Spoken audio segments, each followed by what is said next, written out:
Hello friends, welcome to my channel. Today we are starting with class 6 history chapter 8 villages, towns and trade. Prabhakar at a blacksmith shop. Prabhakar sat watching the smith at the local shop. There was a small bench on which iron tools like axes and sickles were laid out, ready for sale. A bright fire was burning, and two men were heating and beating metal rods into shape. It was very hot and noisy, and yet it was fascinating to watch what was happening. तो Prabhakar black Smith की shop पे black Smith जो tools बनाते हैं, iron tools बनाते हैं. So iron tools in agriculture. We often take the use of iron for granted today. Things made of iron and steel are a part of our daily lives. The use of iron began in subcontinent around 3000 years ago. Some of the largest collections of iron tools and weapons were found in megalithic burials about which you read in chapter 4. हमने chapter 4 में पता है कि कैसे iron tools के हमें weapons के हमें बैरियल मिले थे, मेगालिथिक बैरियल्स मिले थे. Now around 2500 years ago there is evidence for growing use of 2500 years ago. पहले ये एविडेंस आया कि बहुत ज्यादा यूज हो रहा है आयरन टूल्स का. इसमें क्या क्या इंक्लूड था? These included axes for clearing forest को क्लियर करने के लिए एक्सेस थे, and iron production. Farmers iron production use करते थे. As we had seen, the iron production was useful for increasing agriculture production के को बढ़ाने के लिए यूज होता है. Now other steps to increase production irrigation. The kings and kingdoms you have been reading about could not have existed without the support of flourishing villages. अब Kings और kingdoms को सपोर्ट करने के लिए रेवेन्यू चाहिए, और रेवेन्यू तब तक एग्जिस्ट नहीं करेगा जब तक अच्छा सा विलेज फ्लोरिशिंग, जहाँ पे सब कुछ ट्रेड बढ़ रहा हो, एग्रीकल्चर बढ़ रहा हो, तब तक किंग्स और किंगडम्स भी नहीं चल पाएंगे, रेवेन्यूज ही नहीं मिलेंगे. क्योंकि while new tools and system of transplantation increased production, irrigation was also used. जैसे जैसे न्यू टूल्स आए वैसे वैसे प्रोडक्शन इंक्रीज हुई. इसमें इरिगेशन का भी बहुत ज्यादा यूज हुआ. अब irrigation works that were built during this time included canals, wells, irrigate tanks, and artificial lakes. Irrigation किससे होता था? इन कैनाल से होता था, वेल से होता था, टैंक्स और आर्टिफिशियल लेक से हमारा इरिगेशन होता था. If you look at the chart, you will find that some of the stages in the construction of irrigation works are mentioned. तो हमें ये फिल करना है इसमें. तो है labor is provided by the people. Farmers also benefit because crop production is more certain. Farmers have to increase production to pay taxes, and kings provide money and plan irrigation works. तो first है king need money for armies, palaces, forts के लिए पैसे चाहिए king को. तो वो क्या फार्मर से डिमांड करेंगे? टैक्सेस. तो फार्मर्स को भी अपना प्रोडक्शन इंक्रीज करना पड़ेगा टैक्सेस पे करने के लिए, और ये किससे पॉसिबल है? इरिगेशन के थ्रू. तो किंग्स प्रोवाइड करेंगे money and plan for irrigation works. Money और प्लान वो करेंगे किंग्स. देन और लेबर कौन प्रोवाइड करेगा? पीपल प्रोवाइड करेंगे. देन प्रोडक्शन इंक्रीज हो जाएगी हमारी, और रेवेन्यू भी इंक्रीज हो जाएगी. Farmers also benefit because crop production is more certain. उससे फार्मर्स को भी हेल्पफुल होगी. तो हमारा फर्स्ट है दिस, कि फार्मर्स को भी इंक्रीज करना पड़ेगा. Then second is this, third is this, and fourth is this. Now who lived in the villages. अब विलेजेस में कौन रहता था? There were at least three different kinds of people living in most villages in the southern and northern parts of subcontinent. तीन तरह different kinds of people रहते थे. अब कैसे? तमिल रीजन में कौन कौन रहता था? Large land owners were known as Vellalar. Ordinary ploughshare man were called Uzhavar, and landless labourers including slaves were called Adimai and Kadaisiyar. तो तीन तरीके के लोग रहते थे. एक जो लैंड ओनर्स हैं, एक जो ऑर्डिनरी फार्मर्स हैं टाइप, और तीसरे जो लैंडलेस लेबर है, मींस लाइक स्लेव है। तो तीन तरीके के लोग रहते थे। In the northern part of the country, the village headman was known as Grama Bhojaka. Usually, men from the same family held the position for generations. In other words, the posts were hereded. ये post जो थी northern part में, जो village का headman होता है उसको हम कहते हैं ग्रामा भोजिका। तो ये जो पोजीशन है वो हेरिडेटरी होती है, मींस एक ही फैमिली इस पोजीशन को होल्ड करती है। The grama bhojika was often the largest land owner, और जो उस हेडमैन है वो लार्जेस्ट लैंड ओनर होता था। Generally he had slaves and hired workers to cultivated land, उनके पास स्लेव्स होते थे और वो वर्कर्स को हायर करते थे उनका लैंड पे काम करने के लिए। Besides, as he was powerful, the king often used him to collect taxes from the village. He also functioned as the judge and sometimes as a policeman. तो क्योंकि वो बहुत ज्यादा पावरफुल होते थे, तो किंग्स उनको ही कहते थे कि तुम ही टैक्स कलेक्ट कर लो, और बाद में वो टैक्स किंग को देते थे। सेकंड, वो कभी कभार जज की तरह भी, कि कुछ अगर हो गया तो वो जज भी बन जाएंगे, और कभी कभार पुलिस मैन भी। Apart from the grama bhojaka, there were other independent farmers known as grihapati. भोजका को छोड़ के और भी इंडिपेंडेंट फार्मर्स होते थे जिसको हम कहते थे गृहपति। मोस्ट वर हुम वर स्मॉल लैंड ओनर्स। अब ग्रेटेस्ट, जिस जो लार्जेस्ट लैंड ओनर होगा वो तो ग्रामा भोज का ही होगा, मीन्स हेडमैन ही होगा विलेज का। बट छोटे छोटे और लैंड ओनर्स भी थे। And then there were men and women such as dasa karmakara who did not own land and had to earn a living working on the fields owned by others. और तीसरे तरीके के क्या थे, जिनके पास लैंड नहीं थे, तो वो औरों के मतलब औरों के लैंड पे काम करके वो पैसे कमाते थे, अर्न करते थे living. In most villages, there were also some crafts persons such as blacksmith, potter, carpenter और weaver, ये भी होते थे villages में। Now, the earliest Tamil compositions, some of the earliest works in Tamil known as Sangam literature were composed around 2300 years ago. These texts were called Sangam because they were supposed to have been composed and compiled in assemblies known as Sangam of poets that were held in the city of Madurai. तो जो earliest work थे तमिल में उसको हम उनको हम संगम literature कहते थे। और वो कब बने थे, कब कंपोज हुए थे, 2300 ईयर्स अगो कंपोज हुए थे। अब इनको संगम क्यों कहते थे, क्योंकि वो कंपोज और जो कंपाइल होते थे वो असेंबलीज में होते थे, और उन असेंबलीज को हम क्या कहते थे, संगम। तो इसलिए हम उनको संगम लिटरेचर कहते हैं। Now, coins. Archaeologists have found several thousands of coins belonging to this period. The earliest coins, which were in use for about 500 years, were punch-marked coins, such as one shown here. ये punch-marked coins use होते थे पहले।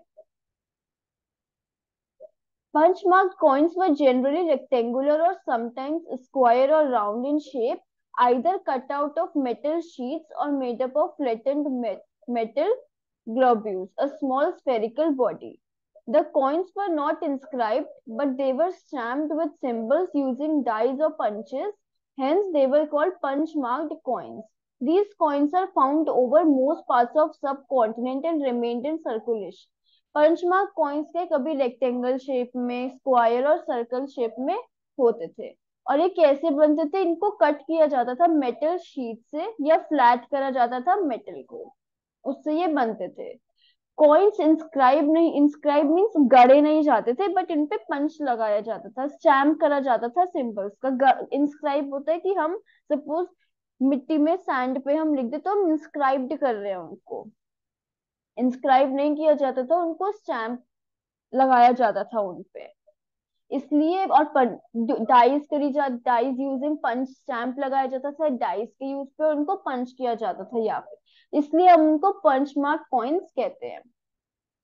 Now other means of exchange, read this short poem from the as they carry the white paddy of their land to exchange it for the salt of another, crossing the long roads in carts through sands white as moonlight, taking whole families who hate to be left behind. The departure of the salt merchants leaves the city empty.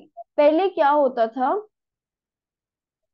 Barter system होता था। Barter system में क्या होता है कि हम पैसे नहीं देते थे। सपोज मुझे सॉल्ट खरीदना है और मेरे पास वीट है, तो मैं अपना वीट बेच के सॉल्ट खरीद लूंगी, ऐसा चलता था पहले बार्टर सिस्टम। तो ये वही बता रहे हैं।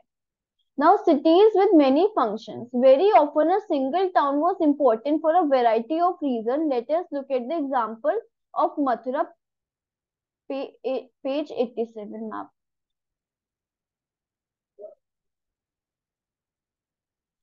Oh, we don't have this page,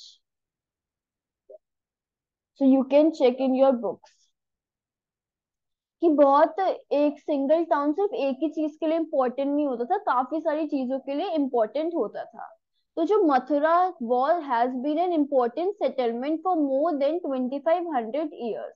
It was important because it was located at the crossroads of two major routes of travel and trade, from the northwest to the east, from the south, from north to south. Mathura बहुत important settlement था। कब से? 2500 years अगो से बहुत ही important settlement रहा है। अब वो इम्पोर्टेंट क्यों रहा है? क्योंकि वो मेजर ट्रेड रूट्स में पड़ता है, मेजर रूट्स में पड़ते हैं, ऑफ ट्रेवल और ट्रेड के रूट्स में वो पड़ता है। There were fortifications around the city and self. Fortifications क्या होते हैं? वॉल्स खड़ी होती है अराउंड द सिटी एंड कुछ श्राइन्स भी बने हुए हैं।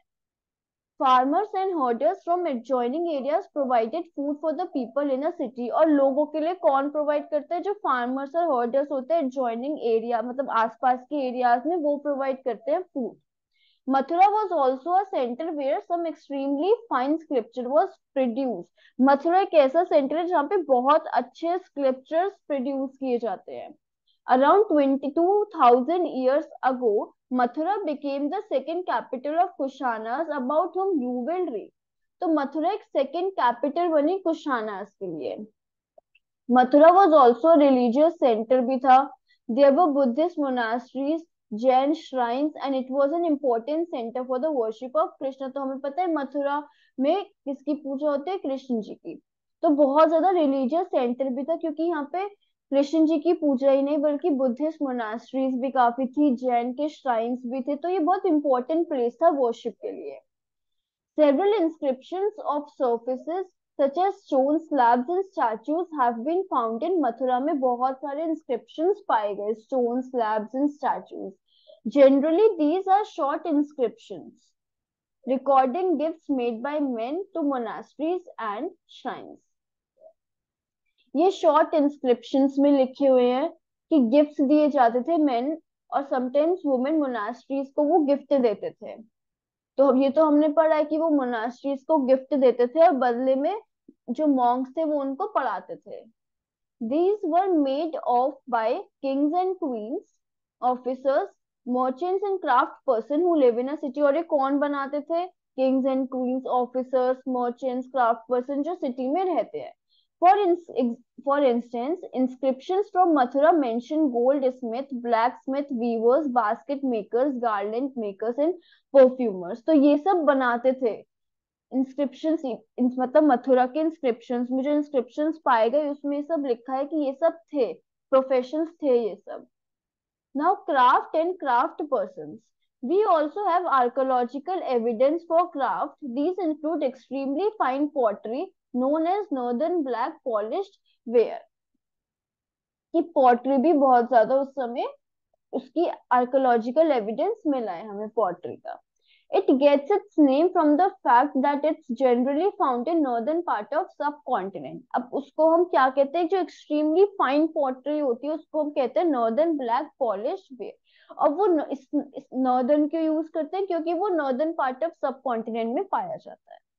Remember that the archaeological evidence for many craft may have not been survived। कि बहुत सारे archaeological evidence की और बहुत सारी क्राफ्ट चलती होंगी, उसका कोई एविडेंस नहीं है। We know from text that the manufacture of clothes was important। हमें टेक्स्ट से ये पता लगा कि क्लोथ की मैन्युफैक्चर बहुत इंपॉर्टेंट था। There were famous centers such as Varanasi in north, and Madura in south, both men and women. और कौन कौन से सेंटर्स इंपॉर्टेंट थे मैन्युफैक्चर ऑफ क्लोथ के लिए? वाराणसी नॉर्थ में, मदुराई इन साउथ, और बोथ मेन और वुमेन इन सेंटर्स में काम करते थे।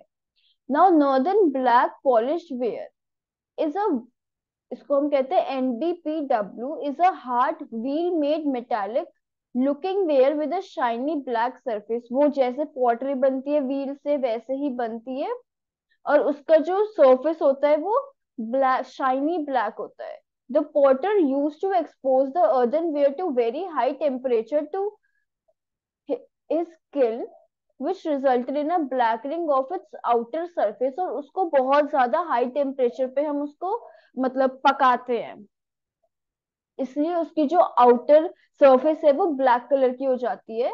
A fine black slip was also applied on this which gave the pottery a mirror. और एक स्लिप मींस पेंट भी करा जाता है ताकि उसको एक मिरर शाइन मिले। Now rules for spinning and weaving, these rules were are from Arthashastra mention. Arthashastra हमने पढ़ा है, किसने लिखी थी अर्थशास्त्र? कौटिल्य की, मतलब कौटिल्य के सारे उसमें बुक्स वो हैं, कौटिल्य की बुक्स है वो, चाणक्य की सारी नीति लिखी है उसमें। They describe how spinning and weaving could be done in workshops under the supervision, की कैसे वीविंग और स्पिनिंग हो सकती है under supervision. Widows, young women who are differently abled, nuns, mothers of courtesans, retired women servants of the king, women who have retired from service in temples may be used for processing wool, bark, cotton, hemp and flax। ये सब women, कोई भी मतलब women है वो use कर, वो बना सकती है, वो यूज, हम उनको यूज कर सकते हैं इस क्लोथ को बनाने के लिए। They should be paid according to the quality and quantity of work, उनको पे भी करा जाएगा कि कैसे क्वालिटी का और कितना बना रहे हैं वो। Women who are not permitted to leave their homes can send maid servants to bring the raw material from superintendent and take the finished work back to him। Women जिनको घर से मतलब अलाउड नहीं होता कि वो घर लीव कर सकती है, वो अपने किसी सर्वेंट को भेज के मंगवा सकती है और वो अपना काम पूरा करके वापस भिजवा सकती है। Women who can visit the workshop go at door to give their work and receive their, मतलब शाम को वो जा सकती है और अपने वेजेस रिसीव कर सकती है। There should be enough light to exam, और कुछ लाइट होनी चाहिए ताकि हम उनका वर्क एग्जामिन कर पाए कि सही है काम या कुछ गड़बड़ हो गई है। In case the superintendent looks at the woman and talks about anything other than work, he should be punished। और अगर सुपरिटेंडेंट ने कोई और बात करी वुमेन से तो उनको पनिश किया जाएगा। If a woman does not complete her work, she will have to pay a fine and her thumb can be cut off।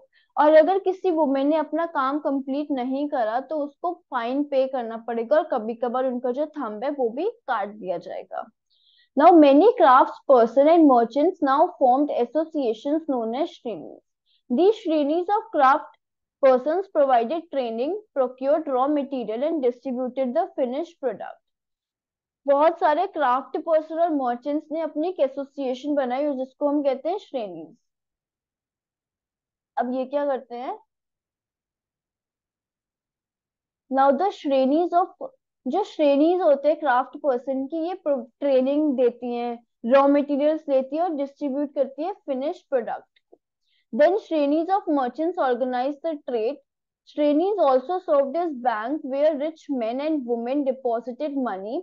This was invested and part of the interest was returned or used to support religious institutions such as monasteries।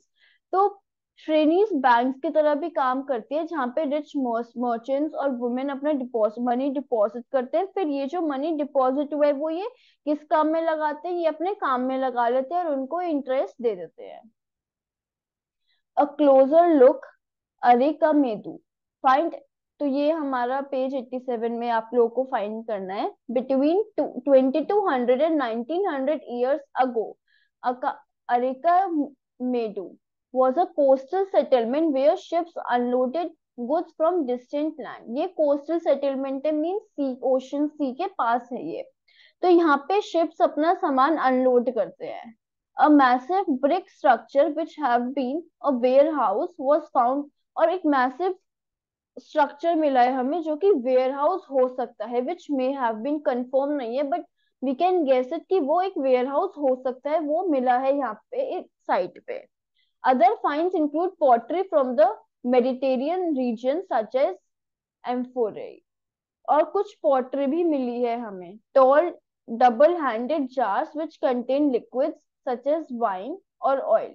तो amphorae को क्या कहते हैं, double handed jars होते हैं, मतलब उनको दो तरीके से हम पकड़, दोनों तरफ से पकड़ सकते हैं, जिसमें लिक्विड्स भरते हैं हम। क्या क्या लिक्विड्स भरते हैं, वाइन और oil. And stamped red glaze pottery known as Arretine ware which was named after the city in Italy. Arretine ware ये एक सिटी के नाम पे रखा गया है जो इटली में है, तो वहां पे ये सब मिले। This was made by pressing wait clay into stamp mould. There was yet another kind of pottery which was made locally through Roman design was used. Roman lamps, glassware, gems have been found, और इस side पे Roman James मिले हैं, glassware मिले हैं। तो काफी तरीके की पॉटरी मिली है इस जगह पे। कहाँ पे, अरिका मेदु में। Small tanks have been found that were probably dyeing vats used to dye clothes। और बहुत सारे टैंक, छोटे छोटे टैंक्स मिले हैं जो कि डाई के लिए यूज होते होंगे, कपड़े को डाई के लिए यूज करते होंगे।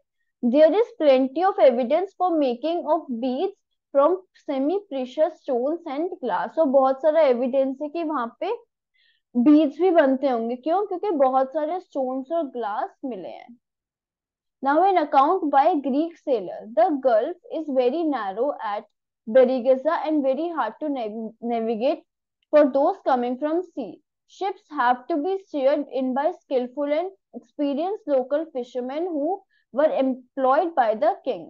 The imports into Berigeza were wine, copper, tin, lead, coral, topaz, cloth, gold and silver coins. Exports from the town included plants from the Himalayas, ivory, agate, carnelian, cotton, silk, and perfume. Special gifts were brought by merchants for the king. These included vessels of silver, singing boys, beautiful women, fine wines, and fine clothes. तो ये सब gifts लाते थे merchants. काफी क्या क्या export होता था town से, क्या क्या इंपोर्ट होता था, तो ये काफी इंपॉर्टेंट है। Now, trade and traders. You have read about the northern black polished ware, ये हम पढ़ चुके हैं। This fine pottery, especially bowls and plates, were found from several archaeological sites throughout the subcontinent। से हमें NBPW के बहुत सारे bowls मिले और plates मिले हैं। How do you think it reached these places? कैसे हमें कि इस बाकी पूरे सब कॉन्टिनेंट में वो कैसे पहुंची, हमें कैसे पता लगेगा, कि हम क्या गेस करें। Traders may have carried them from places where they were made to sell them. अब ट्रेडर्स लेके जाएंगे जहां पे वो बने, वहां से वो खरीद के और जगह पे वो बेचेंगे वो चीज। South India was famous for gold spices, specially pepper and precious stone. Pepper was particularly valued in Roman Empire, so much so that it was known as black gold. कि रोमन एम्पायर, साउथ इंडिया जो है वो किसके लिए famous था, gold के लिए, spices के लिए, स्पाइसेस में भी स्पेशली पेपर। तो पेपर जो है वो रोमन एम्पायर काफी वैल्यू करते थे, तो उसको क्या नाम दे दिया था, black gold. So traders carried many of these goods to Rome in ships across the sea and by lands in caravans. There must have been quite a lot of trade as many Roman gold coins have been found in South India। और काफी gold coins मिल, Roman coins मिले, Roman gold coins हमें south India में मिले। तो इससे क्या पता लगता है कि काफी ज्यादा ट्रेड होता होगा रोम एम्पायर से। Now a poem about trade. We can find evidence of trade in Sangam poems। Sangam literature में काफी सारा एविडेंस है ट्रेड का। Here is one which describes the goods brought into Puhar, an important port in East Coast में। कि ये बहुत एक जो डिस्क्राइब क्या कर रही है, एक पोयम है जो डिस्क्राइब कर रही है गुड्स जो कि पुहार से लाया गया। पुहार क्या है, it is an important port at the east coast में, काफी ज्यादा एक इम्पोर्टेंट पोर्ट है। Here are brought swift prancing horses by sea in ships. हाँ horses लेके आए sea से ships में रख के. Bales of black pepper in cars. Black pepper लेके आए. Gems and gold born in Himalayas. Sandalwood born in western hills. The pearls of southern seas and corals from eastern oceans.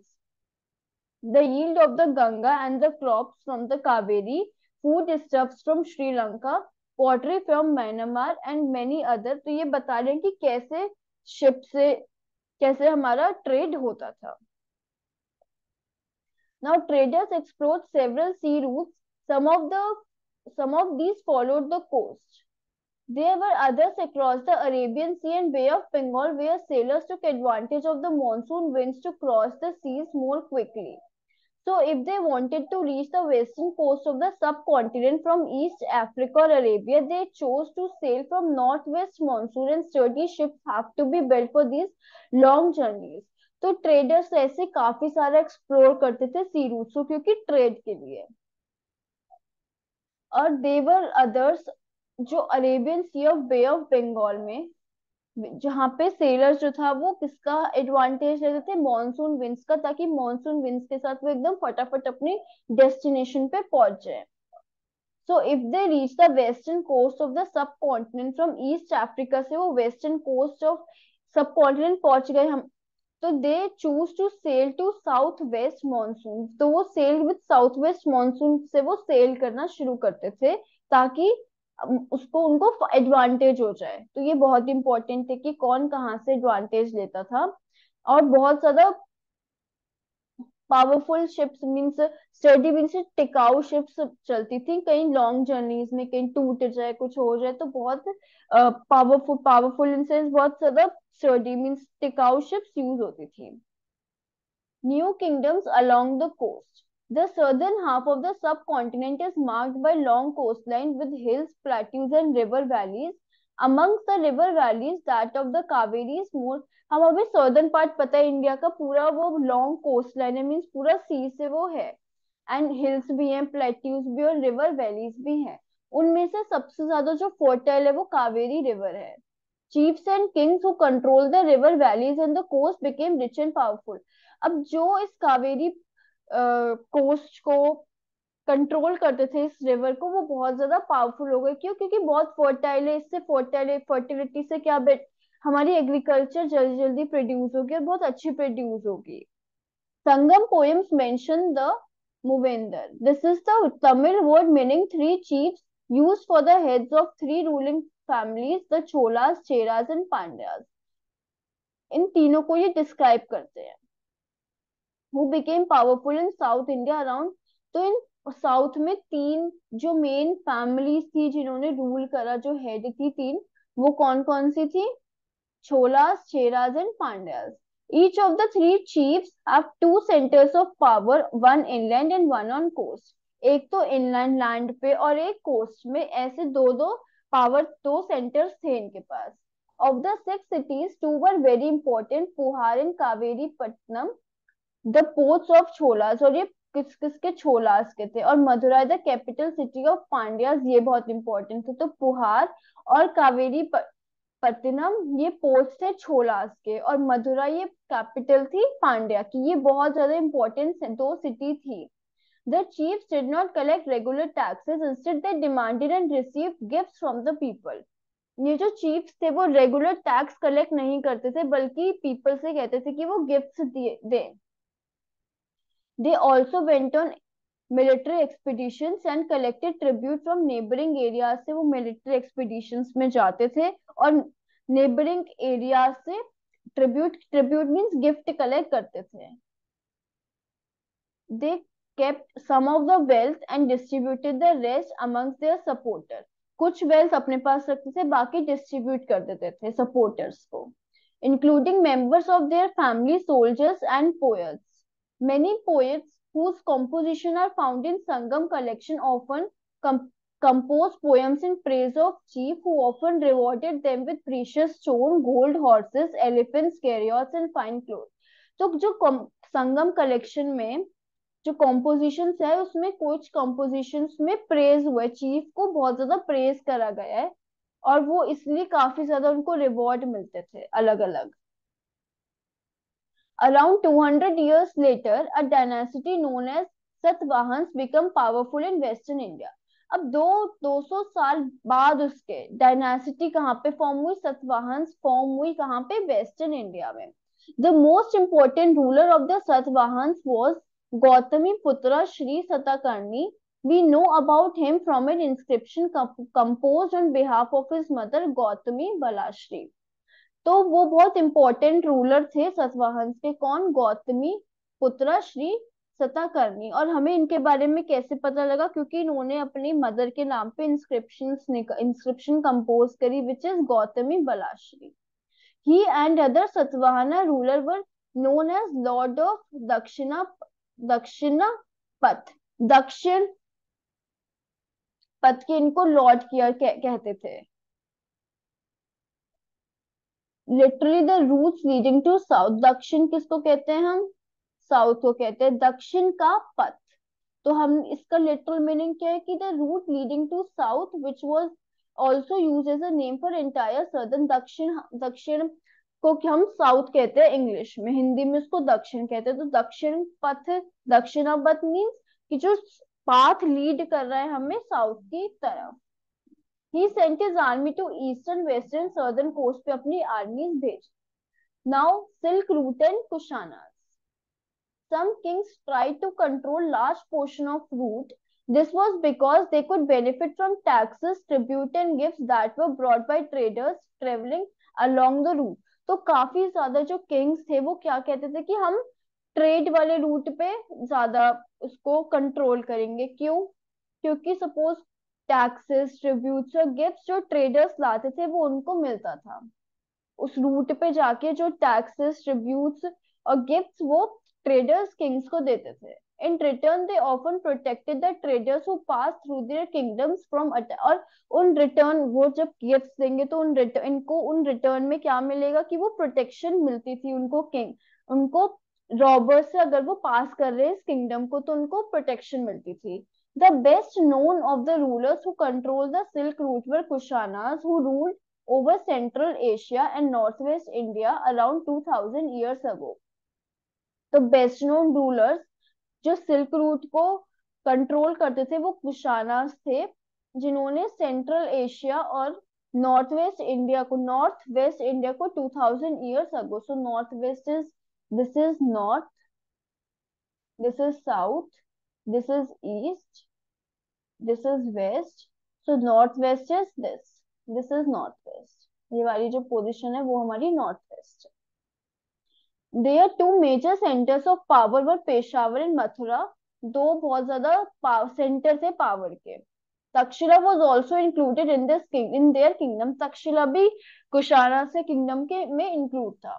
During their rule a branch of the silk root extended from Central Asia down to the seaports at the mouth of the river Indus, where from where silk was shipped westward to the Roman Empire. में जहाँ से silk ship होती थी तो उसका नाम क्या रख दिया हमने, रोम, सिल्क रूट रख दिया कि जहां से सिल्क जाती है. तो during their rule branch of कहाँ कहाँ से एक्सटेंड हुआ, from Central Asia down to seaports at the mouth of river Indus. तो ये बहुत इंपॉर्टेंट है कि सिल्क रूट कहाँ पे, ये हमें बताएगा कि सिल्क रूट कहाँ से हुआ. So from this our chapter is completed. If you had any doubt in this chapter, do comment below. And please like this video, share it with your friends and subscribe the channel. Thank you.